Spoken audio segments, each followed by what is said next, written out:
Hi folks, I just thought I'd do a very quick video just showing you how to make a very quick, inexpensive but very effective electronic tripwire for when you're out and about, perhaps camping overnight, that sort of thing.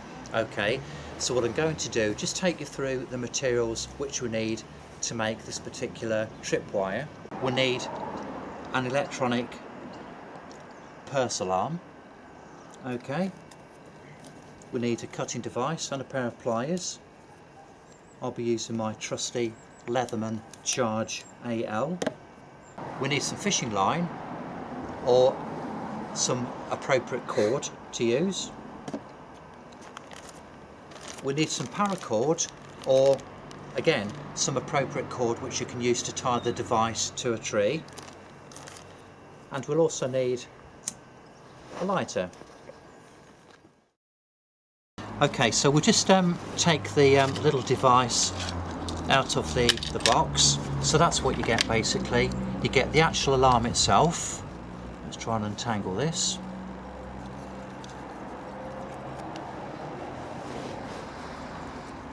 Okay, so that's what you get there, look. Okay, so you've got two means by which to attach it. You know, one to the valuable, perhaps that end, and one to your handbag or to your person. Okay, little box there, some instructions, pretty straightforward, just shows you what to do and just gives you a very basic illustration of how to attach this particular device. Okay, so we just need the pliers then, and we just need to disconnect this. So we just need to take this off. We don't actually need this, so we need to get a shot of that. And obviously the pliers do help just to manoeuvre the thing around, because they can be a little bit fiddly. So let's put that to one side, we don't need that, and basically we just need to do likewise with this one over here.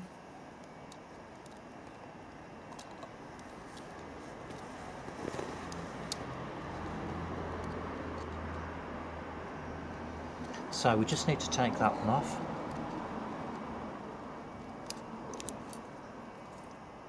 Pull that round. Okay, so this activation cord, we don't need it, we can get rid of that. Just put it to one side. So this is what we've got. So this is your purse alarm. We've reduced it in size by taking away the unnecessary cords. Now, there's a little plastic tag on here, and basically that deactivates the battery. However, when you move that, the battery is activated, and when the pin is pulled out, it emits that screeching sound, which is 115 decibels. So that is very loud indeed. So we're just going to put that little tag back in there, look. Okay, so we're not inadvertently putting the battery on. Now what we need to do is to get some cord. So I've got a little hank of cord here.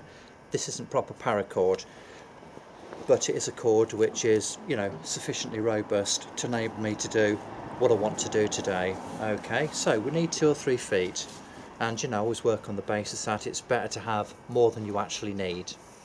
So I think that's going to be about right. Yeah, that should be more than adequate. Okay, so let's just use the beloved Leatherman. Okay, so let's put that to one side. Now the whole purpose of having the lighter is so that we can actually melt the ends to secure it. Okay, now there's a little bit of wind out. Let's see if this works.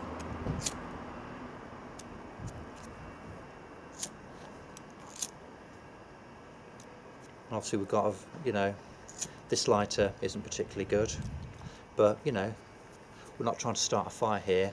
All we're trying to do, just melt the end.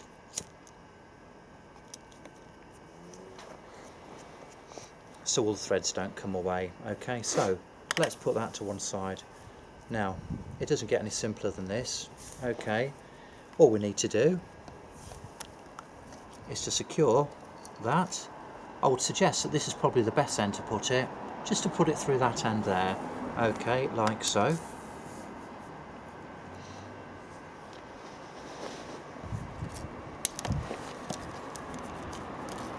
Just to tidy it up a bit, just to get it out of the way. Now the next bit, once again, is very, very straightforward, and all we need to do is to make sure that we get our fishing line. Now what I'm actually using here, I'm using 50-pound break and strain fishing line.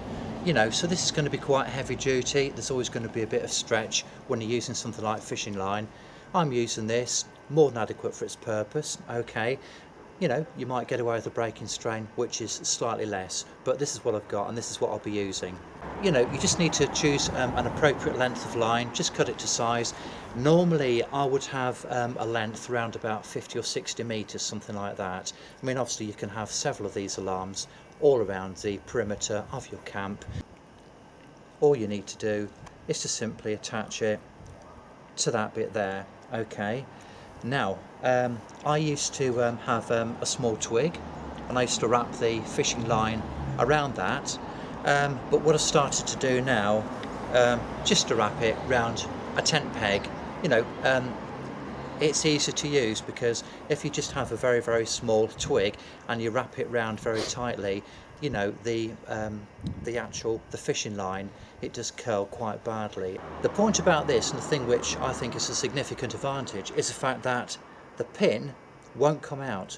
So what happens with similar alarms is the fact that the pin becomes detached. In other words, it comes out of this little unit here. I prefer to have one whereby the pin remains in situ, basically, so you don't lose it. Okay, you know, the batteries can be replaced. You know, it does tell you on the packaging what type of battery you use. And I think the only other thing to mention really is the fact that, you know, when you're using these outdoors, if it's likely to rain, or you know, it's a very damp environment, you might like to cover them up with something just to stop, you know, water getting in. Now in the past I have actually taken cling film with me, but what I tend to find is the fact that if you do use cling film, if you shine a torch on it, there's a lot of sheen on there, and obviously the whole point about these is to try and make sure that you have a device which is, you know, which is quite discreet. So I think another viable alternative, a much better alternative, is to use a piece of black plastic, and I'd suggest that's something like, you know, one of these doggy bags you take with you to clear up the, you know, to pick up the dog poo.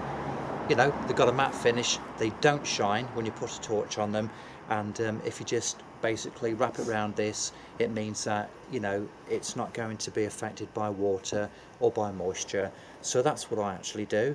Now it's very straightforward. You know, this can take less than 5 minutes to make, but they're very, very effective.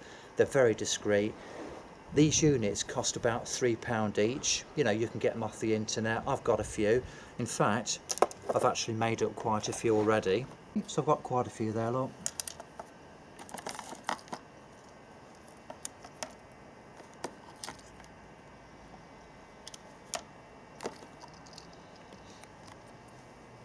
So they're ones I've made earlier. Now obviously, you know, you do have an option, you know, the actual cord which you attach it to the tree, you can actually use either end. I'm not really sure whether it makes any difference. I certainly haven't had a problem using them either way. It might be the case that you prefer to attach the fishing line to the actual pin, so when you pull it out, you know, it might be more reactive. It might be a bit quicker. I don't actually know, I can't say for sure, but equally I think whichever way you decide to attach it, I don't think it's going to make any difference, but I think it will be equally effective.